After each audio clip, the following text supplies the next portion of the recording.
ദോയ transgenders arts and charitable സൊസൈറ്റിയുടെ executive മീറ്റിംഗും general body മീറ്റിംഗും നടന്നിരുന്നു. Queen and king of the 2024 നടത്തിപ്പിനെ കുറിച്ചായിരുന്നു പ്രധാന ചർച്ച.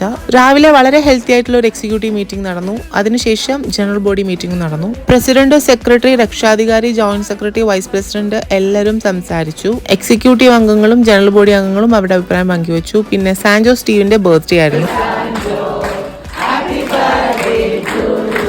വിളംബരം ദോഹ 2024 സക്സസിനെ കുറിച്ചും അതിൽ ഞങ്ങളോടൊപ്പം സഹകരിച്ച ഒരുപാട് പേർക്ക് ആദരവ് നൽകി ആദരിക്കുകയും ചെയ്തിരുന്നു. ID കാർഡ് കിട്ടാത്ത മെമ്പേഴ്സിന് ID കാർഡ് വിതരണവും നടത്തിയിരുന്നു കേട്ടോ. പുതുതായി വന്ന മെമ്പേഴ്സിനൊക്കെ ഇൻട്രൊഡ്യൂസ് ചെയ്തിട്ട് അവരെ ദോഹയിലേക്ക് വെൽക്കം ചെയ്തിരുന്നു. എക്സിക്യൂട്ടീവിൽ നിന്നും ഒരാൾ പുറത്തു പോയപ്പോൾ പുതിയൊരാൾ തെരഞ്ഞെടുത്തു. അത് സാൻജോ സ്റ്റീവ് ആയിരുന്നു. സാൻജോ സ്റ്റീവിന്റെ ബർത്ത്ഡേയുടെ അന്ന് തന്നെ എക്സിക്യൂട്ടീവിലേക്ക് അംഗത്വം കിട്ടിയത് വലിയൊരു സന്തോഷമുള്ള കാര്യം തന്നെയായിരുന്നു കേട്ടോ. വളരെ ഹെൽത്തി ആയിട്ടുള്ള ഒരു പൊതുചർച്ചയ്ക്ക് ശേഷം സഞ്ജന ചന്ദ്രൻ വോട്ട് ഓഫ് താങ്ക്സ് പറഞ്ഞു. ജൂലൈ 2 ഇവന്റിന് നിങ്ങൾ എല്ലാവരും എക്സൈറ്റഡ് അല്ലേ?